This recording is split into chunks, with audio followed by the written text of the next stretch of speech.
houses where the guys used to live. We'll be looking at Penny Lane, Strawberry Field, St Peter's Church, McCartney's Music School. There really is a lot of places in quite a short amount of time.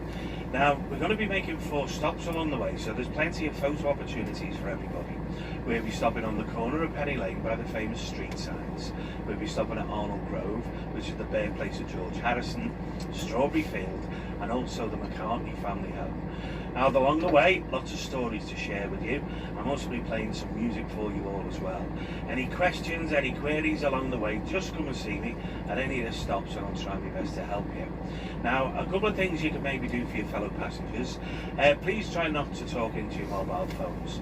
If you need to translate or talk about what pub you're going to go to a bit later on, please do it when the music's playing it, just so the people who are around you can actually hear the commentary. So just sit back, relax and enjoy the ride, folks. Thank you. Now we're going to start off by taking you all way back to the mid-1950s. In fact, 1956, when John Lennon and a group of his high school friends, they decided to start a skiffle rock and roll band off. You know, in this country during the mid-1950s, a lot of young people, they were getting very much 7 at a church garden phase in Walton Village, a place we'll be looking at a little bit later on. John Lennon, his high school friend to John, his name was George Harrison. 1959, John Lennon persuaded his art college friend Stuart Sutcliffe to like one of his own fans. They sold Lonnie Donegan's Rock Island Line. You know, that really was the type of music that was influencing John Lennon and the Quarrymen in the very ago. He spent nearly 2 years in hospital, so when he was growing up he did miss a lot of schoolwork, and you know, it was convalescing with his tuberculosis. Now, Ringo first got introduced to the drums. One of the nurses gave him a toy drum to play with, and it was built by North Wales builders. You know, the local authority, they wanted to demolish all the houses down the left-hand side here to build one similar to like over on the right. He said it was going to be more cost-effective to demolish and rebuild and have to renovate every single one of them. However, there was a problem. Number 9 Madryn Street, 8 years ago, we discovered the houses would be saved, and as you can see, they've done a pretty good job on renovating them. But if you look to the left-hand side here, now this is Madryn Street. Take a look out for the 5th door down on the left-hand side, just by the little black car. Now that one there is number 9. And on the 7th of July, 1940, Ringo was born inside the house. Now that, of course, makes Ringo the oldest member of the band. He was 3 months older than John Lennon. Now, when Ringo was 3 years old, his father left his mother. And that left his mother wartime, 1940, single parents. She worked in a farm. She could no longer afford to pay the rent on the 3-bedroom house. She had to move 100 yards around the corner to a 2-bedroom house coming up here over on the right-hand side. You look to the right, you see John Culshaw's Ringo mural. Aside from that, there's another little street, it's called Admiral Grove. Now halfway down, right-hand side of the street, just before the 3rd purple bin, look out for a pink and white house. That one's number 10. That's the place where Ringo lived from when he was 4. Ringo Starr's first solo album, Sentimental Journey. You'll also notice a bit further along the street, coming up on the left-hand side, there's a blue set of railings, and behind them railings is St Silas Primary School. It's the primary school that Ringo first attended.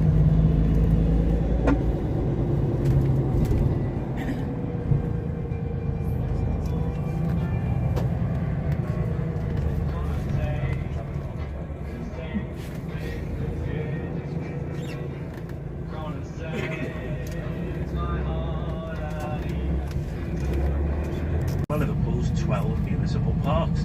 It's called Sefton Park. Now, Sefton Park's the largest public park in Liverpool.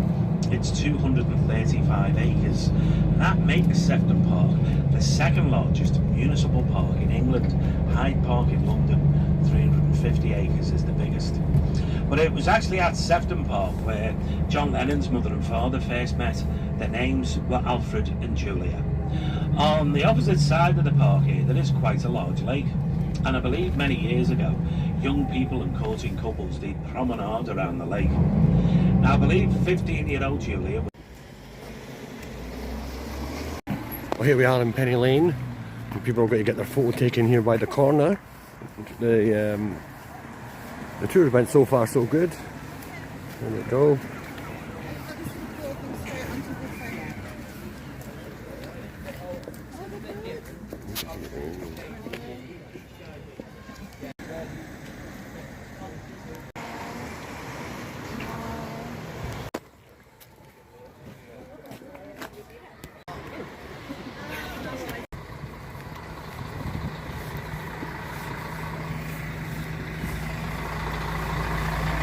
Alright, my mate.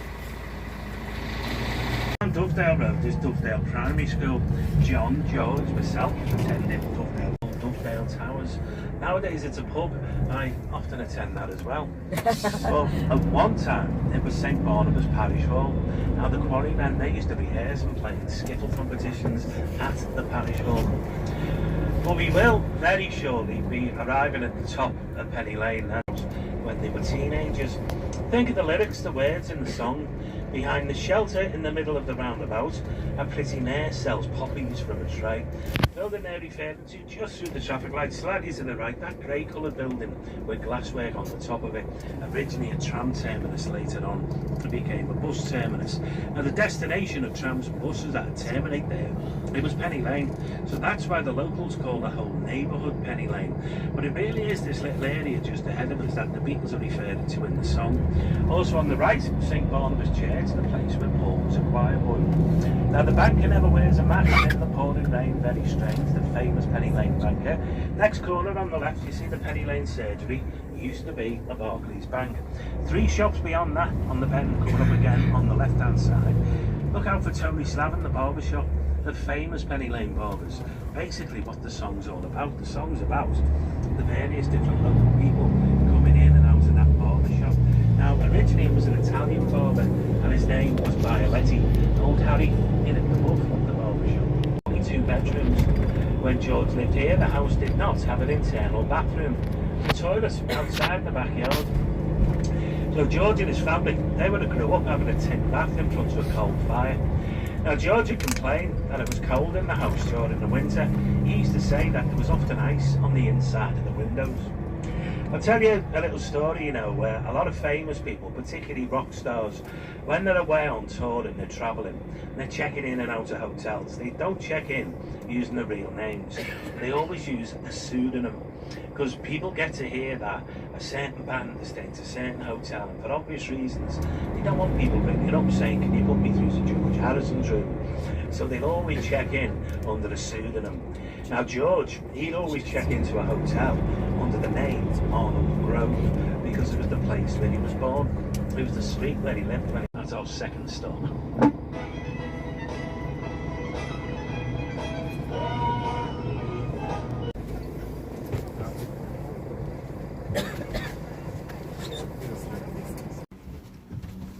I'm gonna take my coat off. Just got off the bus for the second time to go and see George Harrison's birthplace here in Liverpool on Wavertree. I've never been here before, so this is a new experience for me.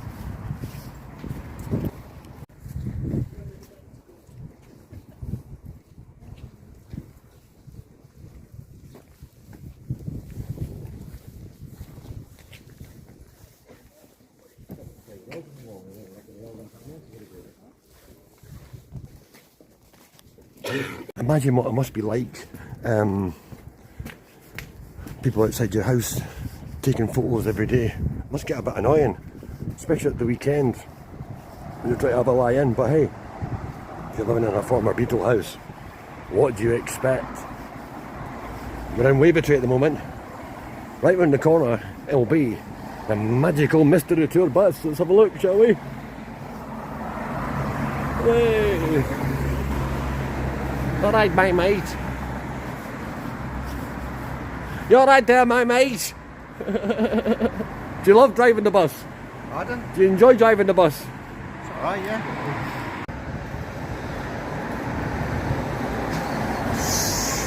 Yes, the rest, I suppose, is history. You know, they're really proud at St Peter's that the first meeting of Lennon and McCartney, it took place inside the church hall. And they still say to this very day at St. Peter's that it was actually in our church hall. It was the place that changed the face of music forever. And you know, they're certainly not far gone. So we are just about to come into Walton Village. Here is a nice part of the city. 100 yards up the hill, after the row of cottages here, there's two buildings. The building at the front is the original church school. We're really more interested in the big red brick building behind the church hall. Just to remind you, on the 6th of July 1957 is the place where Lennon and McCartney first met. And of course up ahead of us on the left you have got the church and its cemetery. You know, in 2009 it was, I fronted a campaign and I got 2 gravestones restored in this cemetery. One of them, it was a guy called George Toogood Smith. Now he was John Lennon's uncle. He was also Aunt Mimi's husband. Now the other gravestone I got restored here at St. Peter's is the gravestone of Eleanor Rigby. There is actually an Eleanor Rigby buried at St. Peter's. But the next place we're going to have a look at, it's going to be our next stop as well, this. It's Strawberry Field. Now, its location, it was way up to the back, left-hand side of John Lennon's back garden. If John Lennon was standing in his back garden, and he could see up to the left in the distance, he could see these gates, you know, they're actually replica gates. They're perfect replicas. They've been up since 2011. The originals are now inside the grounds, part of the exhibition. Now, sadly, we don't go inside here. Sometimes, you know, one person will walk through the gates and 52 other follow. We end up losing people in the garden, so we don't go inside. You'll end up missing the bus. We've got to park in a little lay-by just after the red gates. When we do look to the left, you'll see the new bandstand. There's going to be 6 concerts held here every year. But look at it closely, it looks very similar to the big bass drum on the cover of the Sgt. Pepper album, Sir Peter Blake's famous album cover. So again, there's another photo opportunity for you here.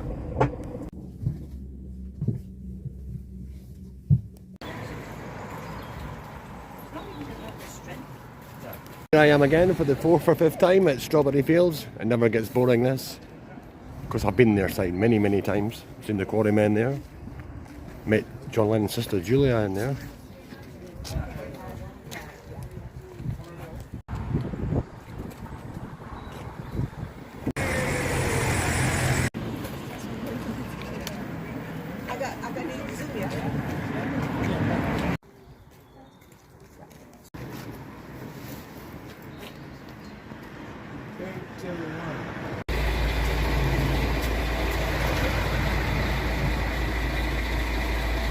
You alright, my mate? To realise that John Lennon, the working class hero, he lived in the nicest house in the nicest neighbourhood out of all of the Beatles. I suppose if any of the Beatles were true working class heroes, it certainly would have been Ringo or George. To live in a house like this one, back in the 1940s, it would have been pretty well to do. And also Paul McCartney's. Now John, he lived in this house between 1945 and 1963, from when he was 5 till he was 23 years old. So that means John lived in the house for a total of 18 years. It also means that John lived here longer than he ever lived anywhere else. Now, if you notice the small bedroom window, the one on the left-hand side there, that was John Lennon's bedroom. Directly underneath that window, there's a small porchway and a black door. Now that's the place where John used to practice playing his guitar. His Aunt Mimi used to complain about the noise. She used to put him there in the porchway. Now John, he said he didn't mind. He said the acoustics were very good inside that porchway. But it's famously in the porch, his Aunt Mimi once said to him, she said, "It's all well and good, this guitar thing, John, but you're never going to make any money out of it." Well, in 1965, when John became very rich and very famous, his aunt was getting pestered, bothered and minded by Beatle fans when she was living in this house. You know, people, they were coming from all over the world, just like they do now, to see where John Lennon lived. So enough was enough, and he decided to buy his aunt a new house. That's going to be our next stop as well. It's the McCartney home is next. You know, sadly, this is also the street where John Lennon's mother Julia was killed on the 15th of July 1958. John, he was only 17 years old. You know, Julia, she came out the house there and she was making her way to the bus stop on the opposite side of the road. She was going to get the bus down to Penny Lane. As she was crossing the road, she got hit by a car. She was killed instantly. Now, the guy who was driving the car, he was an off-duty policeman. His name was Police Constable Eric Clegg. McCartney family home. You know, that incident, it really did. You know, after John met Paul, this is the place they'd often come, sit in the living room, practice playing the guitars. Been said that there was up to 100 songs were written here. Of course, not all of them songs actually made it to vinyl. You know, you can take a tour with the National Trust. It takes you to just two places, John's house and Paul's house. Nobody lives inside either of the two houses. Things in them, not original, but they put it back of the period. How would it look back in the day? As you could imagine, you couldn't have coach loads of people going through small family houses. So the National Trust, they do it in a minibus, and it is very limited availability. I think last time I looked, it was £36 if you're not a member. I think it's £12 if you are a member. The road's just behind us. Your last chance, this one, to follow me. We'll have a walk down, go and have a closer look. Number 20.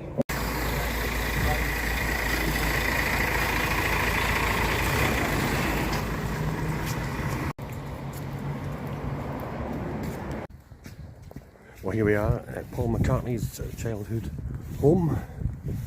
I've only been here once before. The last time I got on the bus, I never actually got off the bus because it was raining. Of course, this is famous for the karaoke, carpool karaoke, when it comes out of the house there.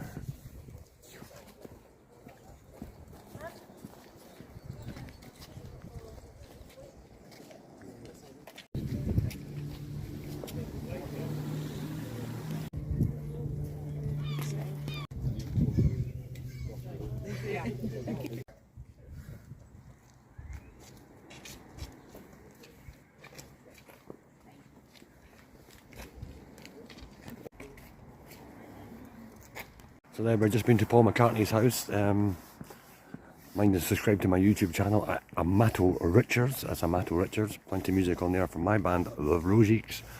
Lots of Beatle content on there as well. And you can also subscribe to my Facebook page, John Lennon, What Is Over, Christmas number 1. That's John Lennon, What Is Over, Christmas number 1. Help us make it to 3,000 subscribers. We have at the moment 2,900 subscribers, so we're looking, our target would be 3,000, so hopefully that will happen in the future. So that's YouTube, Amato Richards, live on the magical mystery tour. Roll up for the mystery tour.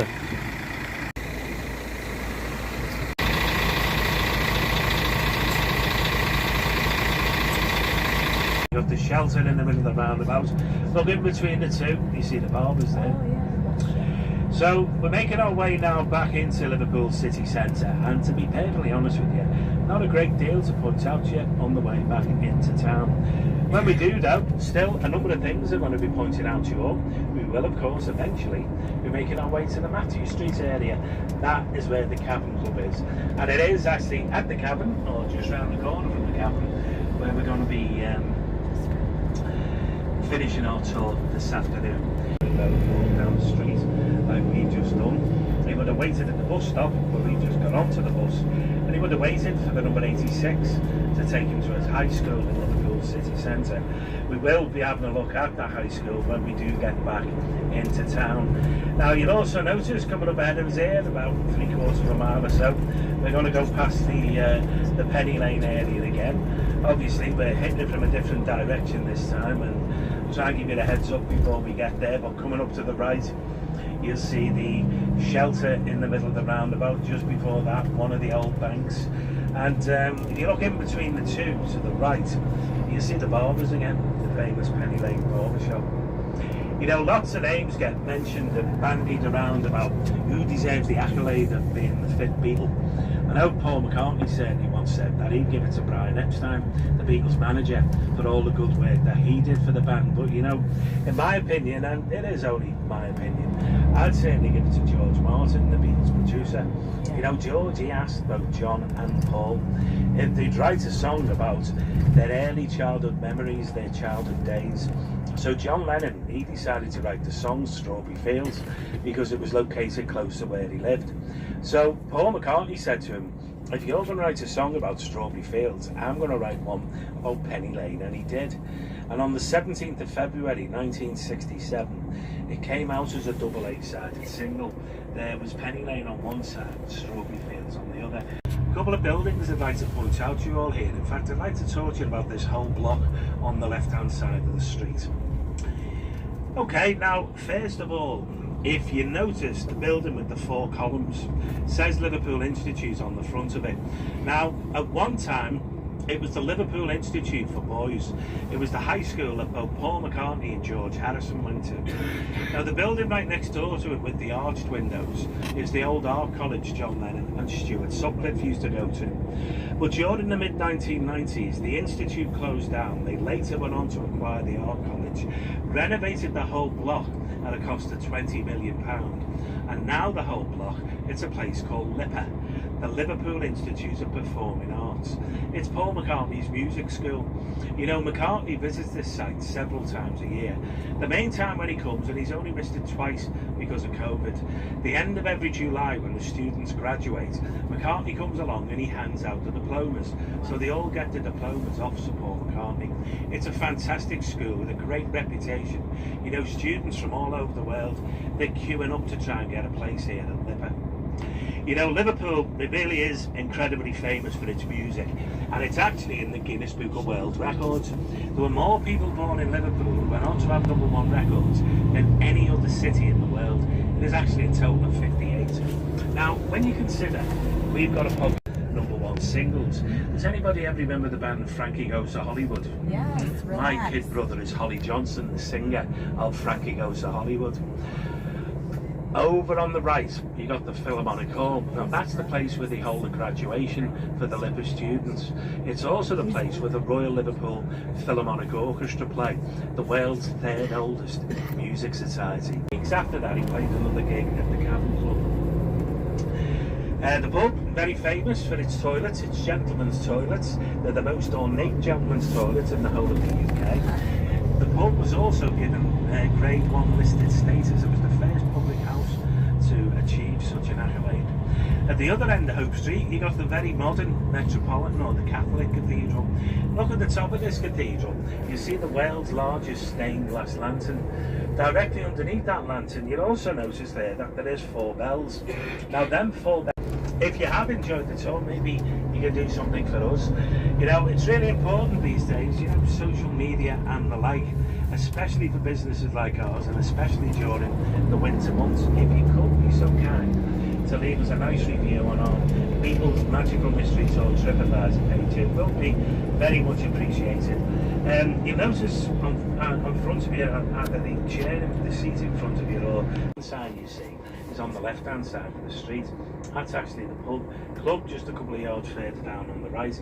So the 3 Cavern venues are on the same part of Matthew Street, but they're just on opposite sides. Now, for the benefit of anyone who doesn't know where Matthew Street is, come up on the left, about 30 yards on the left, what appears to be almost like a little alleyway, and that's Matthew Street. Top of the street, you got the world's first Beatles-themed hotel. It's called the Hard Day's Night Hotel. We know Ross, he's now trying to find us a suitable place to park, and I think while he's doing that, perfect opportunity to thank Ross, our driver, for navigating his way along the long and winding road for us today. You could have a round of applause for Ross, please. Thank you very much indeed. But from both of us, myself, Jay and Ross, we really do hope you have a great, safe day and night here in Liverpool. We also hope you enjoy the rest of your stay in this great city of ours. You know, we do have an old tradition here which dates back even beyond the original Magical Mystery Tour. Back in the day, they'd send a hat round for the driver and the guide. Nowadays, we do have a small basket at the front of the bus. It's there for any tips or gratuities. You know, both Ross and I, we'd like to take the opportunity to thank you now if you offer a tip or a gratuity. But folks, just like to say, it was a pleasure meeting you today. Thank you very much for taking the tour. Enjoy the Cavern. And that was it, the end of the Magical Mystery Tour. 2 hours of magicness. Well, if you're a Beatle fan, that is. Thanks for watching. Remember to subscribe. Amato Richards YouTube. War is Over, Christmas #1. Facebook page. John Lennon, War is Over, Christmas #1. We've got lots of things coming up. There's always Beatle news. Ringo Starr's bringing out a new EP. John Lennon's Mind Games box set's coming out. Lots of stuff going on. Thanks for watching, and I'll see you later. Bye bye.